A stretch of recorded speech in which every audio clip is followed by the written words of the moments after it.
Hey, it's not about me. It's about the prospects. Let's look at Trevon Diggs from Alabama.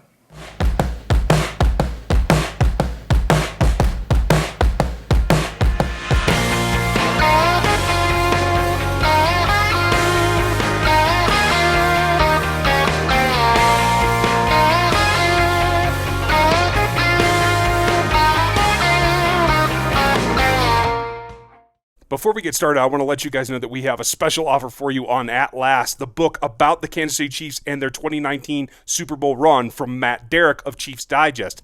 If you want to get that book, head over to the link on your screen. Use the code LOCKEDChiefs25 and you get 25% off of that book. It's incredible. Go check it out. Welcome back to RGR. I'm Ryan, and this is me going rogue on the NFL draft, and in particular the Kansas City Chiefs. But if you're not a Chiefs fan, that's all right. We're going to take a look at a prospect today, and that is Trevon Diggs out of Alabama, number 7 that you will see here shortly. A guy that is generally thought to be a low first, high second type pick. I have a tendency to agree with that, maybe a touch lower, but we're going to take a look at why. And I want to go through the All-22 to really point out the things that stood out to me. Now, if you're not a member of this channel already, if you're not subscribed, consider subscribing. Hit that button, hit the bell notification so you know when something new comes out. Leave your comment below, let me know what you think. And then leave a thumbs up if you like this particular one. If you want to become a member, I'm going to have some special content above and beyond the normal public stuff as we get into the memberships that should be coming around here, hopefully before the draft, but very soon thereafter, so keep that in mind as well.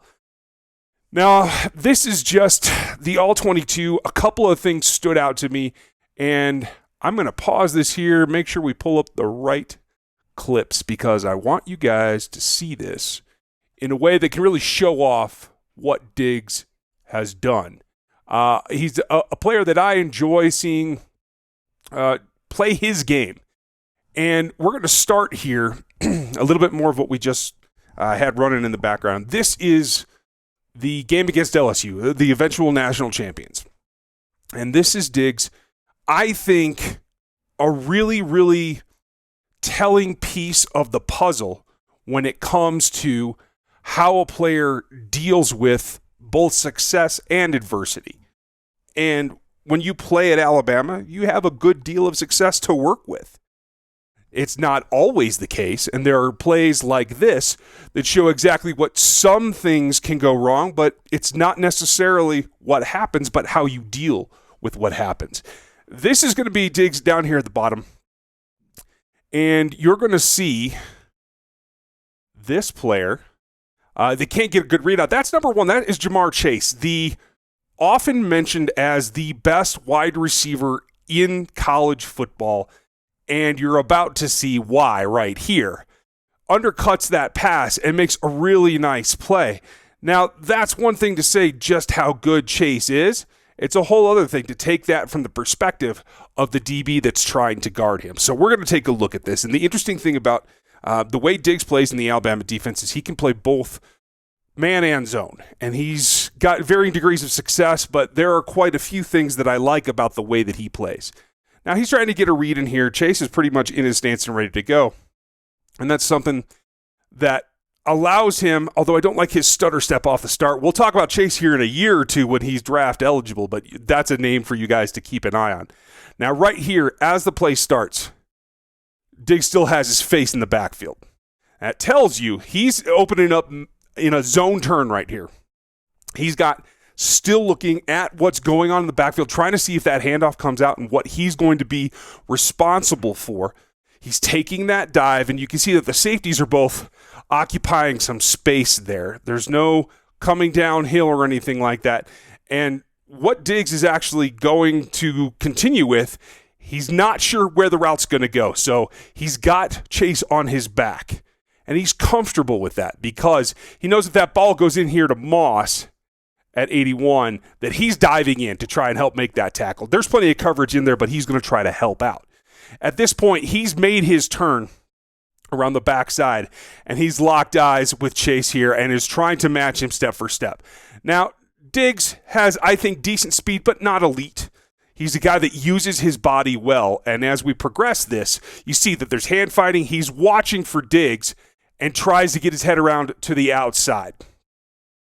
And that's exactly what is where he tries to make a play, and I think he's actually in good position right here, but the ball's a little bit underthrown. His momentum is carrying forward as Diggs jumps underneath. Now, had that ball been put on target a little bit, I think Diggs has a play on the ball. Now, this is an outstanding play from Chase, undercutting it, and in the process, it puts Diggs to the ground, and that is an easy touchdown. Now, that is, again, a premier matchup that you don't see every day in college football, and it's something that you have to, while he does put his head down and get out of the space, you have to be a DB, especially in this situation, that can live with giving up a play or two. You have to have a short memory as a DB. Now, what I really want to slow down and see here is right here, the ball is right in the path. Diggs has his eye on it. He is not playing the man. He's not trying to bat hands. He is playing the ball. His head is around. He's in position. They get a little tangled up right there as he comes around a little bit too hard. The ball's underneath him, and it is Chase that ends up making the bigger play. But the thing to take away here is the way that it's played. Right here, just let his momentum get a little bit ahead of him, but is in position, drives down the field with the player the entire way. And that's key. You can have a couple of faux pas here and there, things that you miss in execution, as long as you're in the right place. And that's something that he will learn as he continues to develop. He is not a complete prospect like the Ohio State corner that we're not going to use his name right here, but he is a guy that I think has a lot of talent. And here's the big takeaway for me. This is the next play on defense. And right here, you can see that they're in a much different alignment, and they're caught a little bit out of sorts, not lined up, not ready to go at the snap. And we're going to see right here, he's trying to communicate with the front. You're running in another D tackle. It's Diggs that's communicating to these guys in here. A lot of confusion in the deep secondary with the safeties. And as we roll that forward at slow speed, communication, he's trying to get with the linebackers so they know the underneath coverages. Now, again, he has his eyes in the backfield. He's comfortable playing zone here, and he's going to ride this outside receiver until he feels he doesn't need to. He's stopped his momentum. He's seen the underneath route. Now, if this receiver is breaking either straight to the sideline or in a comeback underneath, Diggs is comfortable in his ability to plant his foot and come back downhill. So he's not so concerned about that. He's still backing up, watching for this ball's delivery, watching the quarterback, much like a guy that used to wear 22 in Kansas City and now plays for the Baltimore Ravens. You can see the wheels turning right here in preparation for where this ball is going to be delivered. Now, behind him is Jefferson, a guy that they want to target very often as well. And watch how Diggs handles this rep. Turns his hips, is coming back downhill to undercut this ball. He's playing the ball again. This is what's key, playing the ball. Head turned around, not playing the player. He is aiming at that ball to come make a play and take it away. And he does just that. Gets there in plenty of time. Now, you could say that this was, again, a slight underthrow by Joe Burrow. We can talk about the quarterback some other time. But I think this is what's key. Not only was he able to make that play, because that's a nice play. It's definitely somebody who's comfortable in zone and breaking on the ball and making sure that he's using the quarterback's tells to know where he wants to be. But it's also a big thing to recover from giving up that touchdown, the play before it. These are back-to-back plays, and as he launches in here, I just want to slow this down, take a good look at his play on the ball. Underneath, right at the hands of the receiver, and comes away with a big play after giving one up. That's a makeup for him, and that's a determined player out there to make a difference. Now we're going to jump back in time a little bit and go to game against South Carolina.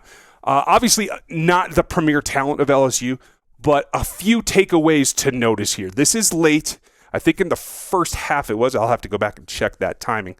But this is Diggs down at the bottom, playing the outside man. He's in drop-off zone. This is going to be a match type scenario. I'm not sure what the call is here because you see, as he started to bail there, the safeties didn't move. So it doesn't look like a classic cover 3 to me. But regardless, there are two guys here in the middle of the field. And as we get to the progression here, Diggs, again, zone turn, watching the ball. He's got a player on his back. He knows that, and he's watching the quarterback for his delivery. You have safety here, linebacker underneath, double covering this particular receiver. And Diggs is out of the responsibility, but that isn't the big story. As we go through, watch his reaction here. This is a player whose responsibility was not the reason this touchdown was scored, but felt it none the same right here. Clearly frustrated, had double coverage on this guy and allowed them to get through. That is a competitor, and that's what the Chiefs want. That's what every team wants, but this player in particular, I even like seeing it from the back angle as well as it comes through, because this is carrying through a play that wasn't a mistake on his part, but definitely affects how he feels about what's going on. And you got to take that into account. You want competitors on your roster. And that is something that is not always apparent when you're looking at draft picks. Now, it's not all roses. There are a couple of things that you have to take the give and the take with. And one of them is going to be on display here. We're going to slow that down just a touch. And we're going to see the inside release. He doesn't get a hand on him. He's in man, taking him down the field. And the speed here, what Diggs relies on is recovery speed. He knows where to go. He's a smart player. So he gets occasionally out of position. This is exposing his speed deep in just being able to run with it. He didn't get that jam, and now he's got to try to play makeup. Now, this ball is not completed, but that's on the quarterback more than anything. But this is something that you're going to have to get more consistency out of this player in order to make it work. And you're going to see from the reverse angle from the end zone as we get here that he is beat. And if this ball's on the money, he's fighting to make a game-saving or a touchdown-saving tackle, that is, not just playing his man. So that's something to keep an eye on, something that will have to be worked on. Again, comes back the next play, and let's take a look here. This is about technique, and you just saw it. I'm going to zoom in. Now I'm going to get a little bit tighter in here. This is Diggs at the top of the frame. And we're going to slow this down, take a little bit zoomed in, just enough so it doesn't get too pixelated. When you're dealing with All-22, you don't have a lot of resolution to deal with. So we're going to take a look at this here. And this is key. Again, look at his foot placement. It's the same as before when he was working zones. And now he squares up, and right there, that stab, forward, inside foot, trying to staunch that inside release. And that works for the most part. As he recovers, he's got the guy now. Now, it's not, again, a go like we saw earlier, but it is a play that he does have to guard against. We're going to slow this down and watch as the play begins. He's got his lineup, and bam, he's going to take the inside shoulder right there. Chop that, and that's a guy that can play man. That's a guy that can attack in press coverage. It's something that I want to see from cornerbacks in general, let alone this one, if he does happen to become a Kansas City Chief. Now, that's what I see on him. These are just a couple of things that stood out to me. I want to know what you guys think. And is there a player like this that he reminds you of? I think that there is. There's a number of things that go on here. So if you'd like to see more of these, please let me know. Leave your comments below. If you're not subscribed, hit that sub button, hit the bell notification so you know what's coming, and leave a thumbs up if you like this one. We're going to have memberships here pretty soon. We'll have more content that I think is going to be very telling for what everyone is looking for. I hope that you guys have enjoyed this one. I've enjoyed doing them. So thanks for watching this one. Check out these as they come up, and I'll catch up with you next time.